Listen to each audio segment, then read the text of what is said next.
So we're now in the Carpenters in Stratford, on the Carpenters estate, another one of the few surviving pubs in Stratford. This pub only really survives thanks to the West Ham match days. So it's only fitting that we stop here and relax our karma and settle our chi in a pub which, as you can see, is decorated as a reminder that it's a West Ham pub. Because you see the bubbles being blown by a painting of a boy over in the corner, forever blowing bubbles. When I was at Brentford looking at the Griffin football stadium, the old Griffin football stadium compared with the new stadium, I used this stadium as an example to highlight the point I was trying to make because of the barren modernistic nature in which I felt. West Ham sold more than just their legacy away, they sold out their people when they sold Upton Park so that it can just become another set of council estates or estates, private estates.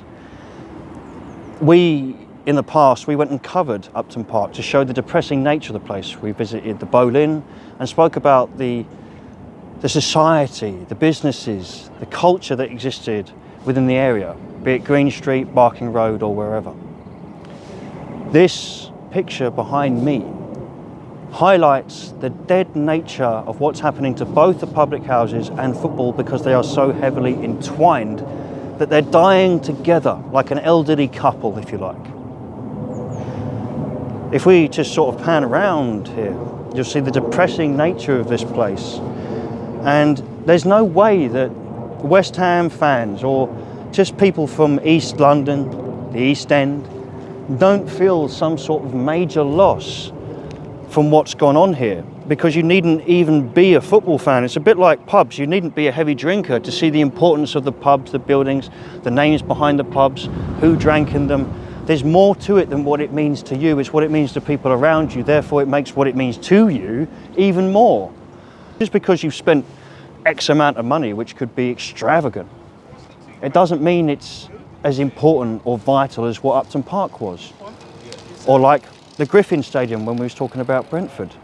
You can't just create something wonderful. That's why I always say that just because you fill something up doesn't mean it isn't empty. This place is packed with modernistic buildings with absolutely nothing for me to connect over.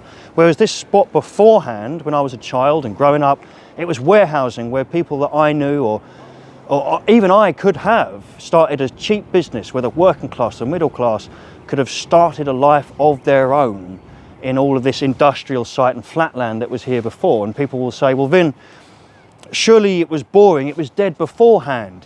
It was just a bunch of industrial estates. Well, first of all, no. It was where it gave people that were downtrodden the chance to start for themselves. And Upton Park wasn't boring. We didn't need this. The West Ham fans didn't need this. So before we turn around and say, oh, well, look, it was all rubbish before. No. Not to us, it wasn't. And I vaguely, very vaguely remember what this place was like. And I remember coming into the industrial estates, going down to some of the warehouses and so on. And now I really genuinely can't remember what was where. I really can't. And to the West Ham fans that come here, they love their football, but I don't believe they love their stadium.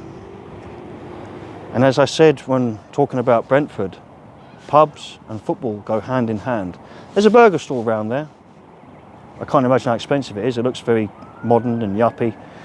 It's not like having pie and mash shops. I know there is a pie and mash stall that does sell here, but it's not the same as what Barking Road was or what any of the streets around all the old stadiums were. This is basically a cemetery of not just football, but the public houses that made football.